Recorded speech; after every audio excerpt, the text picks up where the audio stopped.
क्या बात है। जो जो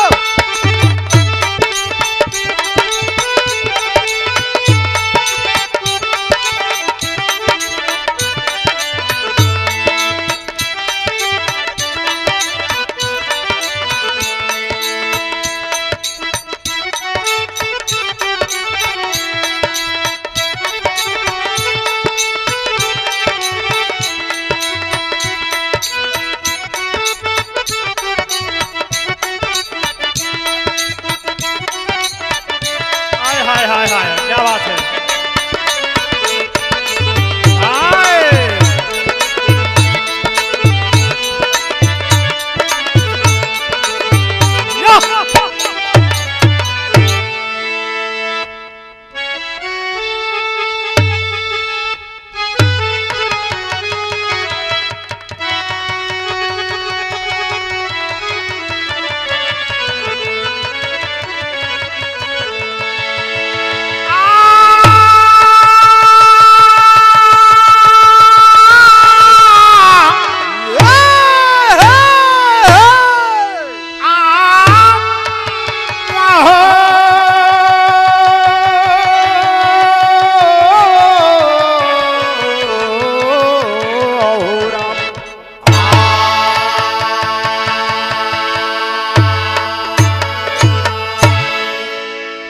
एक बिरहा महाभारत से आप सबकी सेवा में प्रस्तुत कर रहे हैं। अरे वाह, आशा नहीं पूर्ण विश्वास है कि आप सब जरूर पसंद करेंगे। कहानी उस समय की है जब महाराज परीक्षित का स्वर्गवास हुआ। उसके बाद उनके पुत्र जन्मेजय हस्तिनापुर की गद्दी पर आसीन हुए। वाह, कहना बात 4 लाइन क्या है मास्टर, कहना है क्या?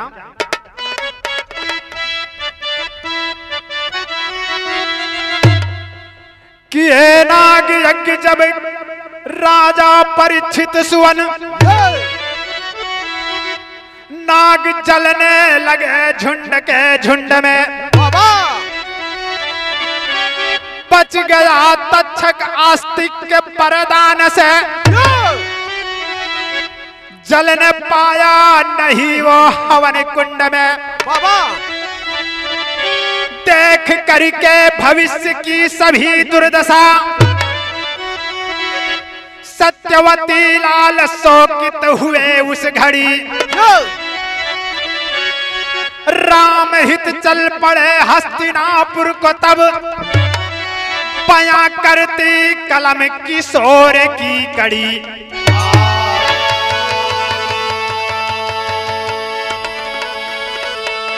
ए भैया हो, सर्प के दंश से महाराज परीक्षित का स्वर्गवास हुआ।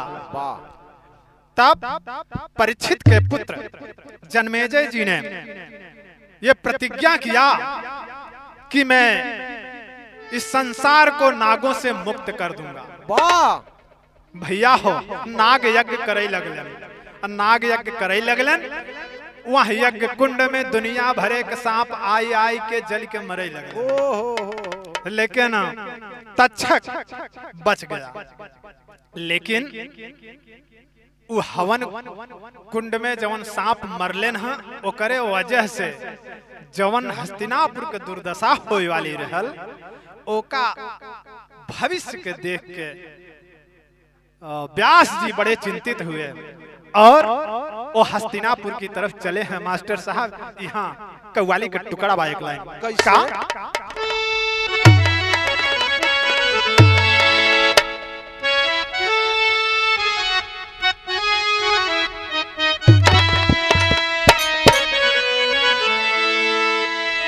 वह लाइन बा का कि कांबे में तेरा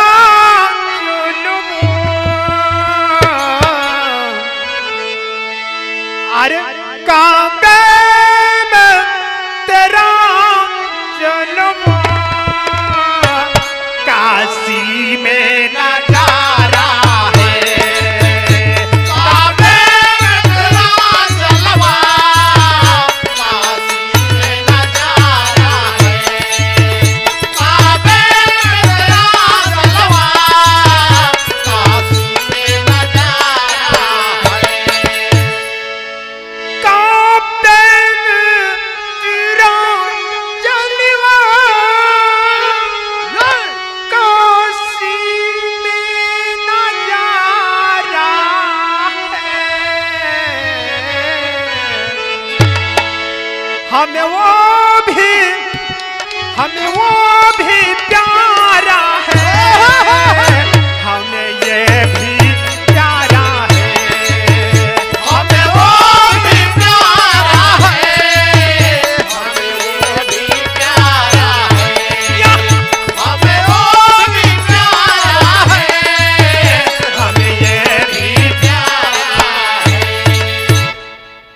कवि जी ने लिखा क्या?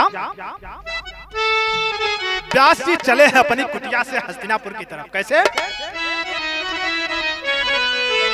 कि मिलन जन्म जयसे, अरे मिलन जन्म जयसे श्री व्यास पधारे हैं। मिलन जन्म जयसे श्री व्यास पधारे हैं। मिलन जन्म जयसे श्री व्यास पधारे हैं। तो मिलन जन्म जयसे श्री व्यास जी पधारे हैं। क्या बात है?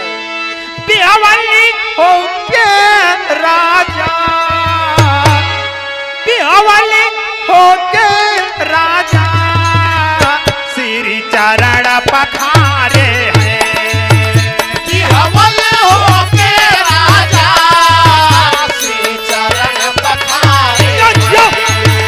बिहवली होके राजा श्री चरण पखारे हैं।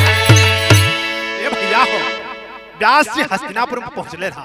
जब हस्तिनापुर में पहुंचलन जनमेजय जी देखे न बड़ा खुशी भइले रहा। व्यास जी के स्वागत सत्कार कैले रहा, उनकर चरण पखारी के पूजा कैलन व्यास जी का जनमेजय महाराज। और पूछत हुए कि क्या बात है गुरुदेव, आप ऐसे अचानक आ गए? तो भयल का यहाँ नजम के लाइन मास्टर कैसे?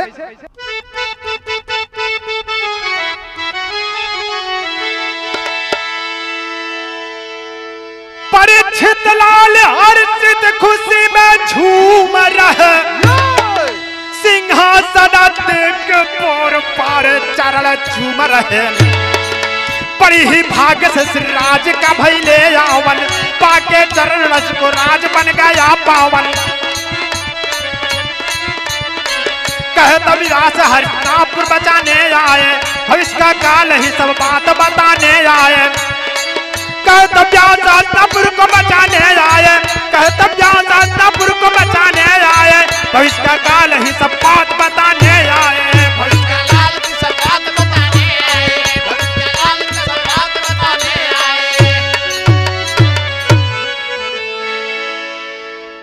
महाराज जनमेजय पूछत हुए कि गुरुदेव आपका आगमन काहे भइल, का बात बा, कोनो बात बका? तो व्यास जी बतावत हैं उनके देखा हस्तिनापुर पर बड़ी भारी विपत्ति आवे वाली बा और वह बतावे बदे आयल है। तो परीक्षित महाराज जनमेजय कहत हुए के कवन ऐसन विपत्ति आयल आवे वाली बा? तो बतावत है, लेकिन यहाँ एक गीत बा मास्टर कैसे राल?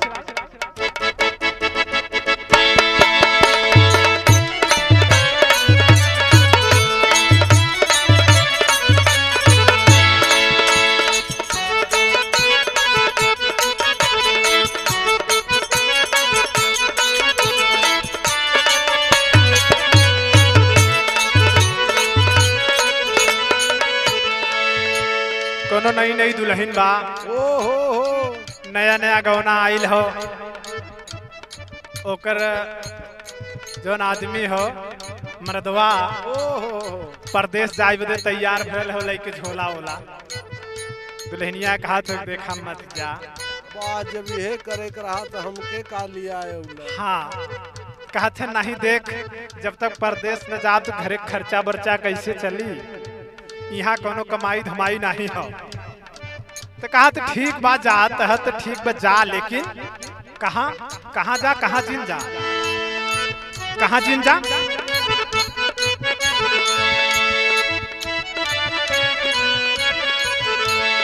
पिया जनी जाई हो पुरबावा,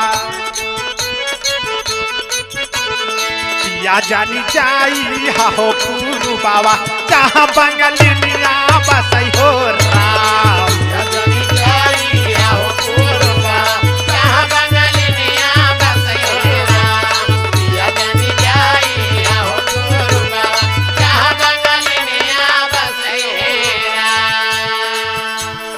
लेकिन व्यास जी कहते हैं कि देखा बहुत बड़ी परेशानी हस्तिनापुर पे आवे वाली बा।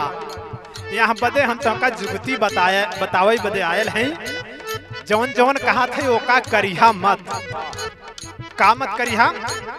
घोड़ावा बेचाना ये का राजा बाए परिया, घोड़ावा बेचाना ये का राजा बाए परिया, तोहरे नगरिया आई हो राम। घोड़ावा बेचना ये का राजा बाए परिया, तोहरे नगरिया आई हो राम। घोड़ावा बेचना ये का राजा बाए परिया, तोहरे नगरिया आई हो राम। अरे घोड़ावा खरीदा बता होई दूर गतिया, घोड़ावा खरीदा बता होई दूर गतिया, घोड़ावा खरीदा बता होई दूर गतिया। हस्तिनापुर नगरिया पे आई है फतिया, हस्तिनापुर नगरिया पे आई है फतिया, हस्तिनापुर नगरिया पे आई है फतिया। व्यास जी कहते हुए कि कोनो व्यापारी अगर घोड़ा लेके आई है तोहरे नगर में तो का खरीदिहा मत, ले के जरूरत नहीं हो। लेकिन अगर बात भुलाई जाए, अगर लई ले तो एक काम मत किया। काम घोड़ावा पे कबहू न करी हसवरिया, घोड़ावा पे कबहू न करी हसवरिया, तोहरी नगरिया नसाई हो राम। घोड़ावा पे कबहू न करी हसवरिया, तोहरी नगरिया नसाई हो राम। घोड़ावा पे कबहू न करी हसवरिया, तोहरी नगरिया नसाई हो राम। कहा थे कि देखा अगर घोड़ा मान ले खरीद ले भूल भटक के हमार बात भुलाई गया तो एक काम ही किया कि वहाँ घोड़ा के सवारी कभू मत करिहा। लेकिन अगर भुलाई गया चला ठीक बा घोड़ा के सवारियों के बाबा तो एक काम मत करिए। का अगर घोड़ा के सवारी करबा तो कहूँ जइबा तमारा बासी कार मिले बाकी दुल्हनिया, मारा बासी कार मिले मारे दुल्हनिया, मारे बासी कार मिले मारे दुल्हनिया। तोहा के फसाई ले माया की मोहनिया, तोहा के फसाई ले माया के मोहनिया, तोहा के फसाई ले माया के मोहनिया। घोड़ा के सवारी करबा जाबा शिकार करे बदे, शिकार करबा मरबा शिकार, लेकिन तोहे शिकार के बदले सुंदर युवती मिल जाएगी। लेकिन अगर सुंदर युवती मिली तो इतना तो जरूर याद रखिहा कि वो का घरे नहीं ले आवे के हो। घरा वाली यही बा राजा फेरी के भमरिया, घरा वाली यही बा राजा फेरी के भमरिया, तू खकाई बादारिया छाई हो रा। घरा वाली यही बा राजा फेरी के भमरिया, तू खके बादारिया छाई हो रा। घरा वाली यही बा राजा फेरी के भमरिया, तू खके बादारिया छाई हो। ए भैया ये तनी बात बताई के व्यास जी चला गए। जब चले गए भैया हो यार कुछ दिना बीतल, राजा जी सारी व्यास जी के बात भुला गए। हाँ जब भुलाई गए तो भैल का मास्टर साहब यहाँ एक बहुत पुरान गीत हो का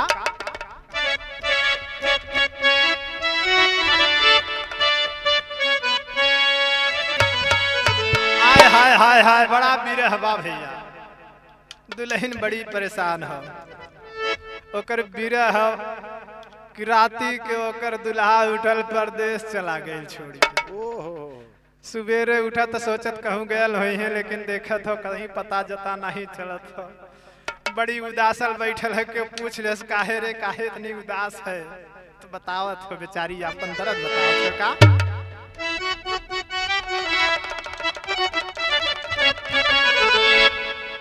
अरे रोत सुतले से जरिया पर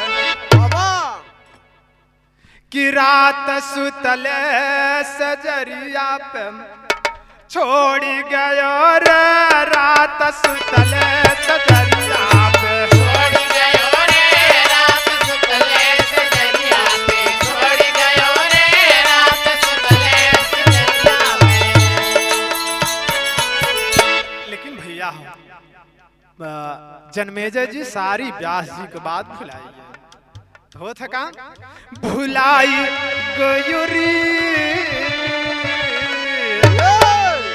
अरे भुलाई गयो रे बात मुनिवर के बतिया भुलाई गयो रे बात मुनिवर के बतिया भुलाई गयो रे राजा मुनिवर के बतिया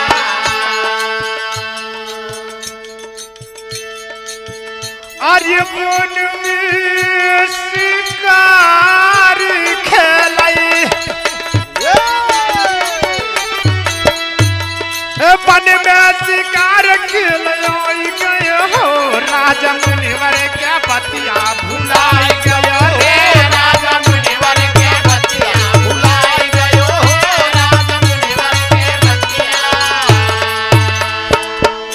भैया व्यास जी के बाद भुलाई गेलन करत का हुए हैं कि घोड़ावा खरीद राजा कैला सवारी घोड़वा खरीद राजा कैले सवारी घोड़वा खरीद राजा कैले सवारी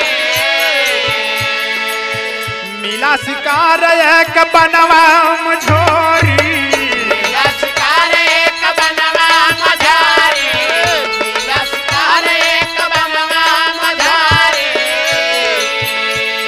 ए बाबू व्यास जी के बाद भूल गए व्यापारी लई के सुंदर सुंदर घोड़ा बेचई बड़े हस्तिनापुर में आयल वाह घोड़ा सुंदर सुंदर देख कर राजा का मन ललचल घोड़ा खरीद लेलन घोड़ा खरीद लेलन और जब घोड़ा खरीद लेलन तो अच्छा नई नई चीज कोनो आवत बड़ा शौक लगल था तो राजा जी के शौक लगल वहाँ घोड़ा का सवारी करे के तो वो घोड़ा का सवारी कई के शिकार करे बड़े चल दिलन अब पहुंचलन वन में तो भयल काम घोड़ावा खरीदा राजा कैले सवारी अब मिला शिकार एक बनवा मझारी अरे लच्छऊ पर बनवा चलाए दिए हो राजो मुनिवर के बतिया ए भैया शिकार करे चलन देखलन शिकार बाण खींच के चढ़ाई के धनुष पे बाण चढ़ा देलन बाण लगल है तो भयल काम जौने शिकार पर बाण चलौलन है कि ताही तन से निकलिए के सुंदर हसीना ताही तन से निकले एक सुंदर हसीना ताही तन से निकले एक सुंदर हसीना टपके मदन तन से अंग अंग से भीना टपके मदन तन में भीना टपके मदन तन से अंग से भीना और देखो तो ये सूरतिया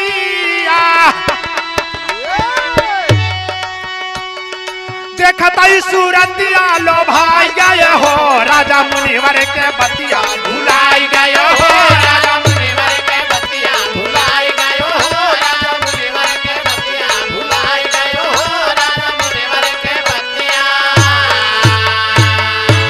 ए भैया बाण चलौले ना जौने शिकार पर बाण चलौले उस्ताद बाण जब वहाँ शिकार पर लगल है तो वहाँ शिकार पूजवन है एक सुंदर हसीना का रूप बनाई के प्रकट है ये ए भैया राजा जन्मेजय जब देखत है वहाँ हसीना के ओकर सुंदरता देख के भैया मोहित हो गया जब मोहित भैलन तो यहाँ पे कवि जी के टेरी का भाव लिखे बड़ा मास्टर अरे भवारे भाई कामी पागल बन गया अरे भंवरा भाई कामी पागल बन गया टपके मदन वदन से काम वासना जागल भंवरा भाई कामी पागल बन गया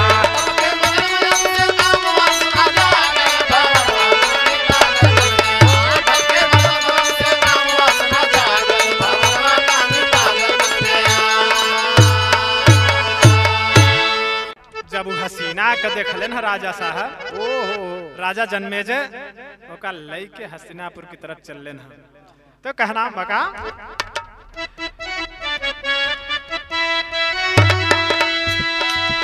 लेके साथे बाला राजा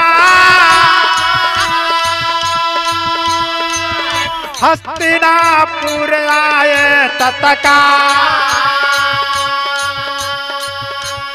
लाखों बार व्यास समझाए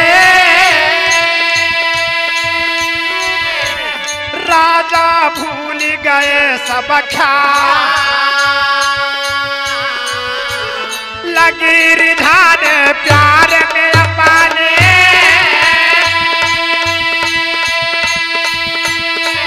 राजा बन गई ले कंकाल लागत समय बीती जब गईले लागत समय बीती जब गईले यज्ञ रचाय दिए तत्काल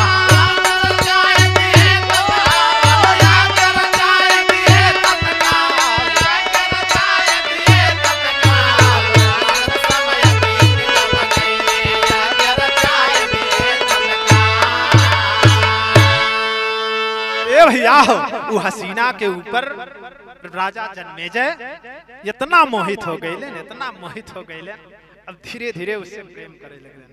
व्यास जी की बात उनके दिमाग में नहीं आया व्यास जी के बात एकदम भूल भाल गए हमें अब धीरे धीरे वो हसीना के लेकर रहत हुए कुछ दिन बीत गए राजा के मन में यज्ञ करे के तमन्ना जागल और जब यज्ञ रचैलन हम मास्टर साहब तब भयल का वह गीत में मास्टर कैसे लाल कि पिया परदेसिया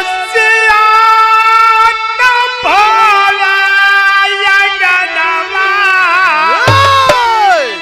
अरे पिरही बनल सिजारिया की मोर उड़ी उड़ी जाले अचरिया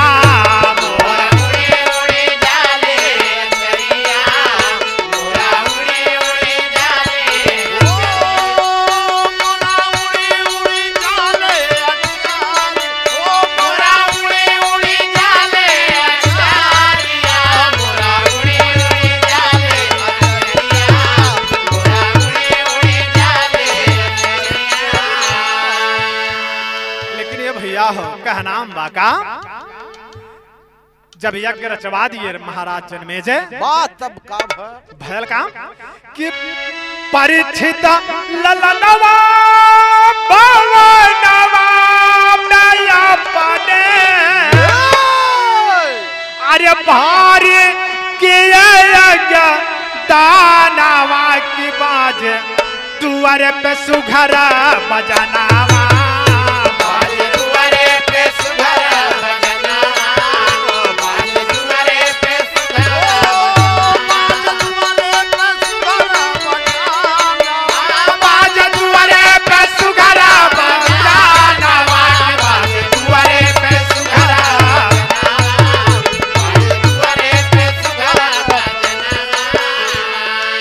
शुरू हो गया महाराज जन्मेजय के दुआरी पे यज्ञ शुरू हो गया तो भयल काम कि बेदी धुनि दुआरे पे होए अब भूति अब बालक सर राजा दिहले आहूति बालक सर राजा दिहले आहूति बालक सर राजा दिहले आहूति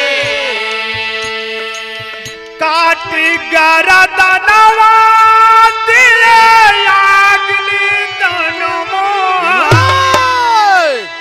भारी मचलबा तूफानवा के बाज दुआरे पे सुघरा पर चनावा बाजे दुआरे पे सुघरा बजना बाजे दुआरे पे सुघरा बजना बाजे दुआरे पे सुघरा बजना ओ बाजे दुआरे पे सुघरा बजना बाजे दुआरे पे सुघरा बजना बाजे दुआरे पे सुघरा बजना ए भैया यज्ञ शुरू भया अब महाराज कहले न का उ जौन हसीना कन्या के लई आइल रहन ओहो ओही के सर के आहुति वहां यज्ञ कुंड में देलन वाह वाह और जब अग्नि कुंड में उस सर गिरल तब भयल का पहपड़ में मास्टर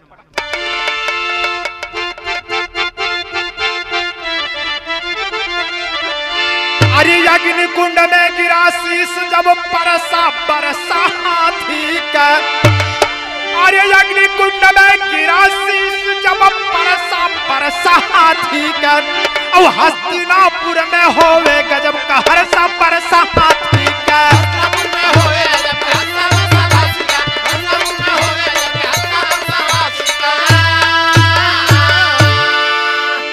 ए भैया जब हवन कुंड में वो कन्या का शीश का आहुति देलन है तो भयल है काम कि जैसे ही आहुति कुंड में वो कन्या का शीश गिरल है वैसे आकाश से हाथी का वर्षा हो शुरू हुई। पूरे हस्तिनापुर में जैसे पानी बरसे वैसे हाथी का वर्षा होता। हाथी लदर लदर लदर लदर गिरत तो भयल काम। हाहाकार मचल नगरी में वो तो विघ्न चहुरी हो। अग्नि शिखा में चरे नगर गज गिरत खारी खारी हो। अरे विघ्न देख देवतन को जीरो तोरो सपुरुष हाथी का। अब जाना सक न कोई को बचारा सा बरसा हाथी का। भैया हो पूरे हस्तिनापुर में हाथी का वर्षा होता है। वाह भाई वाह। देवता भी देख देख के सोचत हो करे बाप रे का होता।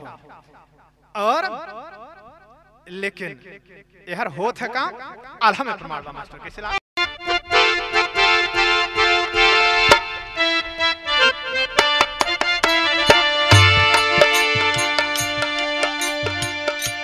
कि जैसे कभी चलाए रहे लंकावा नगरिया ये भैया।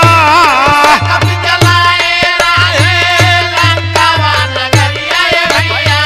जैसे कभी चलाए रहे लंकावा नगरिया ये भैया। लच्छा गृह जलाया दूरा योधन पाई।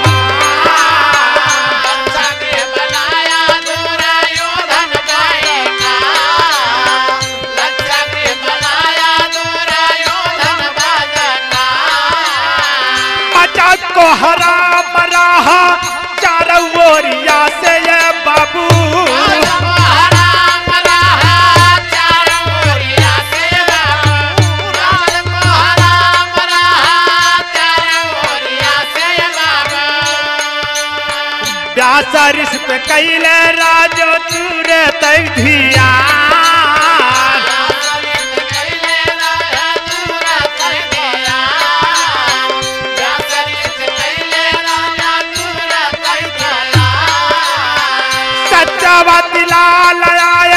लागल नहीं दरिया ये भैया।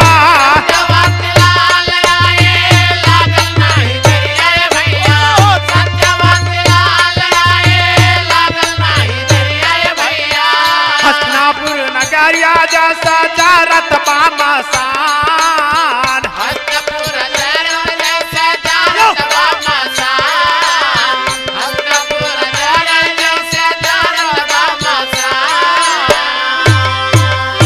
ए भैया जब हाथी का वर्षा हो तो पूरे हस्तिनापुर नगरी में चारों ओरी प्रजा हाहाकार मचल बा प्रजा में।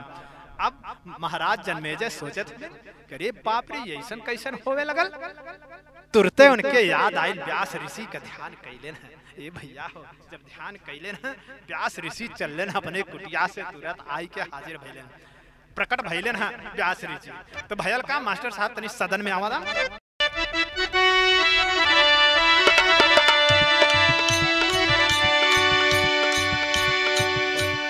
हस्तिनापुर नगरिया जैसा जारत बामसान।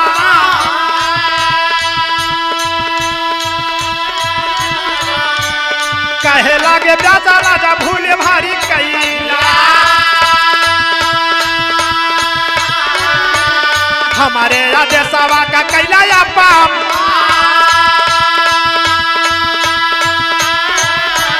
तपोबल से रोके तब हाथी के परसा।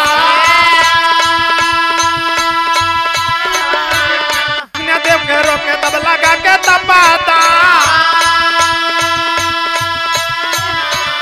बाकी ये कहत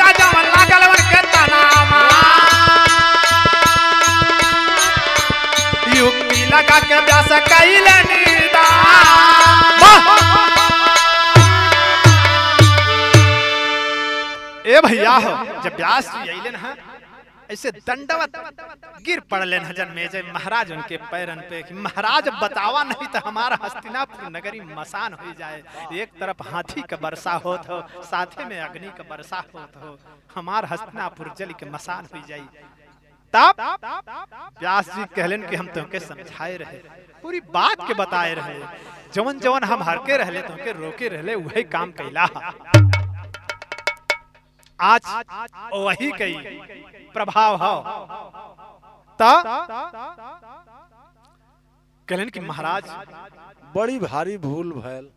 हाथ जोड़त हुए, पैरवा पकड़ के रोवत हुए, कहत हुए जन्मेजय जी कि व्यास जी गुरुदेव अब हस्तिनापुर का रक्षा आप ही करा, चाहे जवन उपाय लगावा, चाहे जवन कहा तवन करे बरे तैयार है, लेकिन हमरे हस्तिनापुर नगरी के बचाएला। तब व्यास जी ध्यान योग से, अपने तप योग से हाथी के वर्षा कर रोक दिलन, अग्निदेव के रोकलन अपने तपो योग से, तपदान के योग से अग्निदेव के प्रभाव के कम कैलन है और अपने योग बल से हाथी के वर्षा कर रोक दिलन। वाह। तब भयल का जवन एक कन्या का हत्या लगल रहल, जौने के सर काट के अग्नि में आहुति देले रहल, ओका बरे का कैलन है। अरे 18 दिन की कथा महाभारत की सुनाई के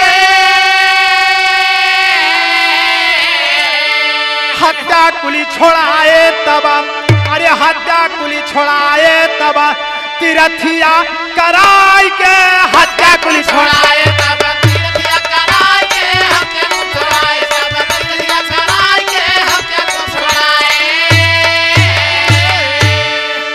ए भैया हो, हत्या के छुड़ावे बदे 18 दिन महाभारत का लगातार पूरी कथा के व्यास जी जन्मेजय महाराज के सुनौले और करे बाद कहन कि पूरे आर्यावर्त में जितना भी तीर्थ बा सबका तीर्थ व्रत करा, तब जाई के कन्या का हत्या तुम्हारे ऊपर से छूट, हत्या छूटी गई जन्मेजय हरसाए, अब व्यास की चरनिया में सिरवा झुकाए, व्यास की चरनिया में सिरवा झुकाए, व्यास की चरनिया में सिरवा झुकाए।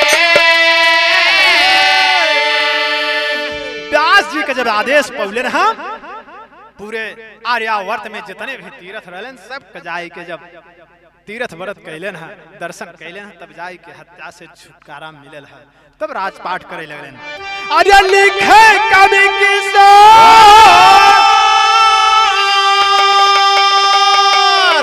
कलमिया सजाई, अरे हत्या तब छोड़ाए कुली, अरे हत्या तब छोड़ाए कुल तीरथिया कराई के, हत्या तब छोड़ाए कुल।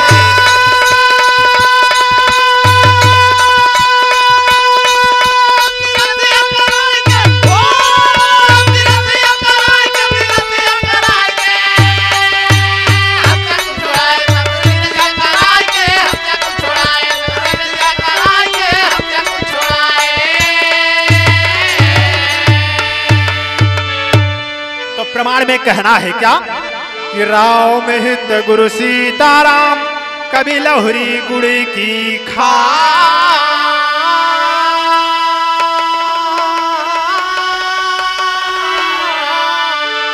लाल बहादुर कहे व्यास वंश के पूर्वज रहे महान,